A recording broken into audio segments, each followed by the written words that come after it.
If you listen to the media, the world is currently in a pitched battle for control between rival superpowers, the United States and China. Is the United States on the decline? Is it truly going to be a Chinese century as China reaches the same level as the United States and potentially surpasses it? The tale of the tape is very different, and surprisingly, China may not be a superpower at all. In some ways, China and the United States do match up pretty competitively. China has a much larger population than the US, almost 4 times as many people. They control a similar amount of land, allowing both to dominate their continent. Both have significant holdings abroad in financial investments, but the US has a global military while China has only one major foreign military outpost in Djibouti. In terms of military strength, China is the only country that is seen as a near peer to the United States.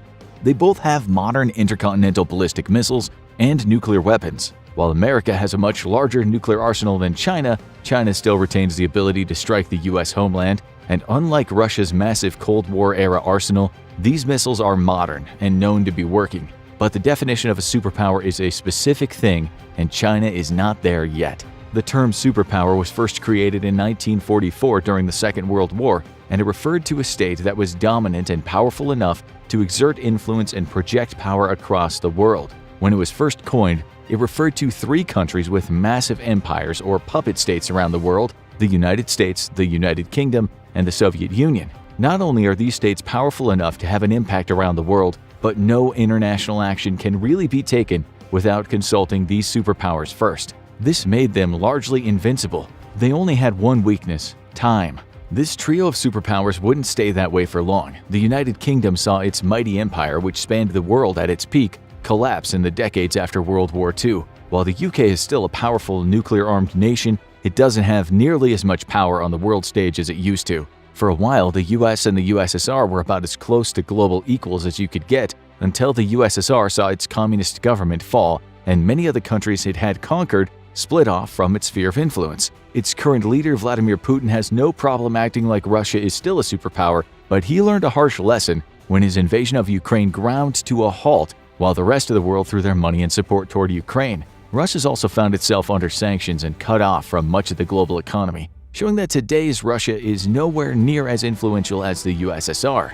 Then that leaves the United States standing alone, the world's superpower, right? Many have talked about the decline of the US on the world stage, with recent events not helping to inspire confidence that the state will remain the #1 spot. But is that actually impacting its global prestige and influence? Not really. After all, it's still a key member of NATO, a permanent member of the UN Security Council, and by far the largest economy in the world. Its military spending is the highest in the world, and its military is state-of-the-art and only getting stronger. If anything, the fear over the US's seemingly instability might be because people see it as an indispensable global cop. Who knows what would happen if its leadership fell into the wrong hands, or if the country became involved in another bloody civil war?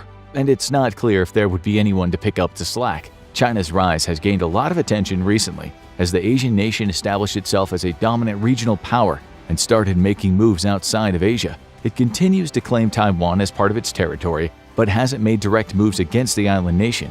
Its artificial islands in the South China Sea have caused conflict with neighbors like Vietnam, and most of the time China wins these standoffs due to no one else in the region having the military might to challenge its navy. And further away, China's powerful economic sector means it has extensive leverage over other countries, potentially cutting them off from essential supplies if they cross it. And their heavy investments in Africa means that the continent could become a staunch ally in the future. All this put together makes China look like a superpower on the rise, but looks can be deceiving. During the early part of the 21st century, China's rise was the talk of the world, and they certainly acted like they were expanding fast. But since then, a lot of factors have converged to stop the country's rise in its tracks. The first and potentially biggest is a growing population time bomb. While China is still currently the largest country in the world by population, it's expected to lose that title as early as 2023 to India, largely due to China's very low birth rate. This is partially due to China's extended one-child policy, which lasted for decades and led to many couples having only one boy. That left China with a massive gender gap, and many young Chinese men were left without wives, nicknamed bare branches by the media. While the policy has since been rescinded, old habits die hard, and it's rare to see a Chinese family having many kids. As the population ages, that could cause long-term problems. It's not the only ticking time bomb for China's future. China's rise has largely been caused by its economic expansion, something that's become possible when the Chinese Communist Party ended its strict allegiance to Marxism and shifted to a state-run capitalist economy. The country's managed to pick up a lot of the world's manufacturing, particularly of technology, and that's given it a lot of sway. But people are becoming increasingly hesitant to invest in China due to how their products are made, often by prisoners with little to no safety protections. As the internet made it easier for news to spread around the world in an instant, it became harder and harder for China to keep its secrets, and that means China could see its ace in the hole become a pair of twos. Many companies have moved their manufacturing efforts to other countries, with India, South Korea, Vietnam, and Taiwan all becoming major hubs in recent decades. This is particularly the case for Taiwan, which now controls the majority of the world's semiconductor production, and those little devices are the key to making just about every modern computerized device run. This may be a big part of the reason China is interested in conquering Taiwan, but unless it pulls it off in a hurry, odds are the rest of the world will rush to defend Taiwan. Which leads to the other big question: could China actually win such a war?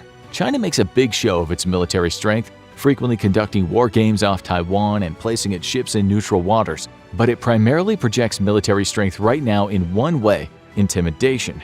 Its ships are modern and powerful, but China's huge military hasn't been fully tested in combat in decades. As one of only a few nuclear powers in Asia, and the one with the largest arsenal, it is the biggest bully in the local playground. But is it the biggest bully in town? The answer is probably not, as the US largely outclasses it in military strength. China might be able to win most local conflicts, but if the US gets drawn into the fray, China's choices would likely be back off or threaten the use of nukes. And that paints a pretty clear picture of who the current superpower is. Of course, China's biggest challenges to its potential superpower status might come from within, not from its rivals. China has frequently been mentioned as a potential second superpower, but as the country modernizes, it might actually be less likely to be a superpower. That's because China's population is increasingly educated and politically active, and they realize that they live in a country where they haven't had any real say in how the government is run for over 70 years. In the past, protests against the CCP have been put down rather brutally, but the country hasn't seen anything like the massive protests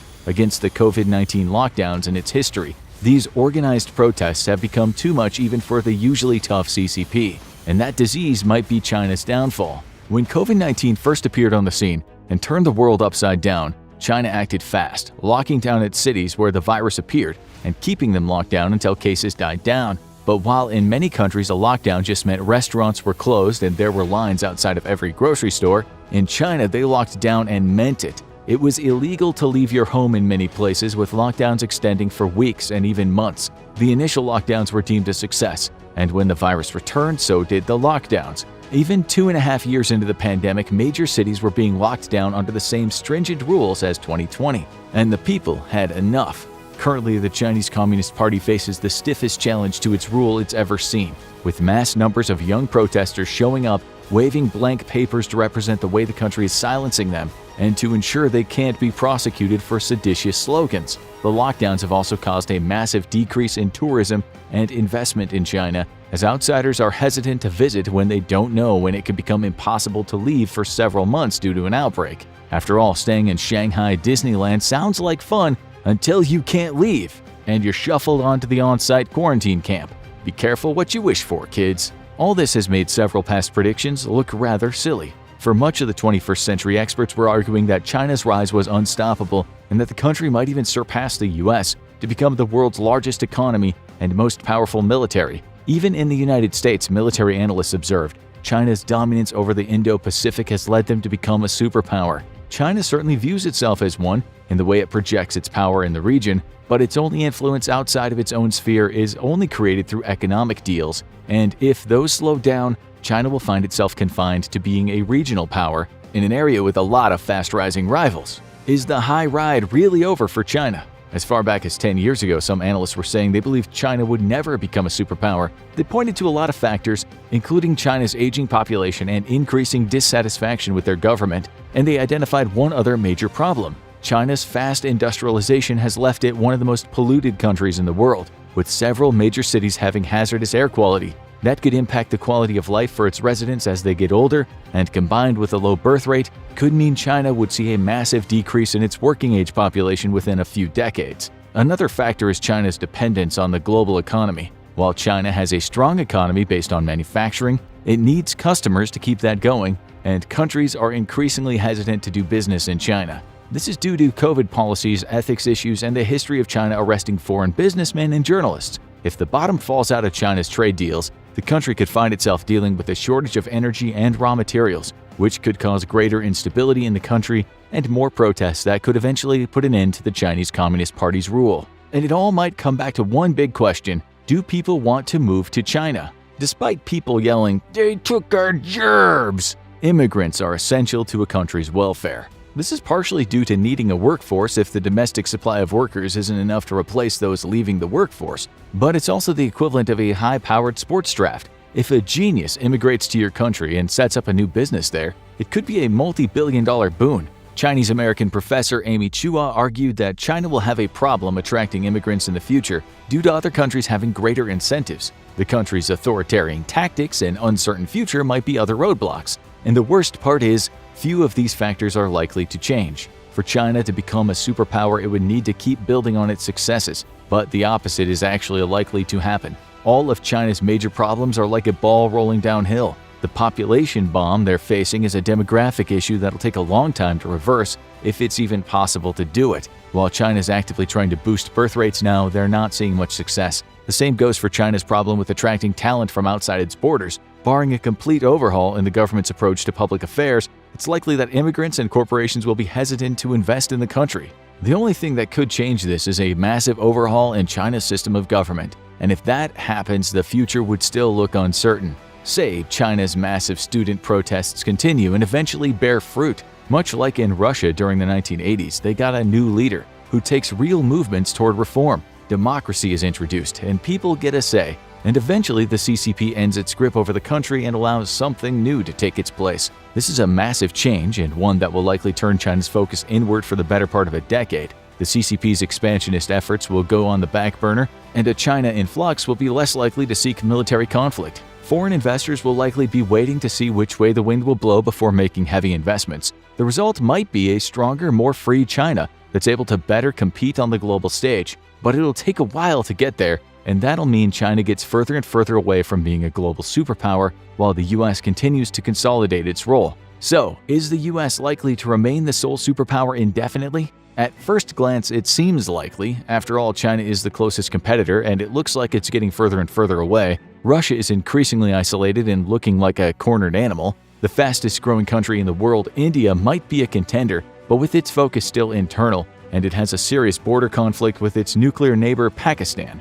While it's likely to evolve into a great power over the coming decades, it's not clear if it even wants to become a superpower. India has so far shown little ambition for expansionism, and in many rural areas it still shows characteristics of a developing nation, like a low literacy rate. But the most likely candidate to be a rival superpower might not be a country at all, exactly. With a population of 446 million, it's only behind China and India. With an area of 1.6 million square miles, it's only behind Russia in area. It's the European Union, the massive political union of 27 member states that covers most of Western Europe and is still growing. While it recently lost Britain as a member state, it has many other countries looking to potentially join. It has a nuclear power amongst its members in France, and all its states have a high Human Development Index indicating high life expectancy and education levels. If Russia's expansion into Ukraine and beyond is foiled, the EU could become the biggest winner, looking like an inviting option for any country worried about being targeted by Russia.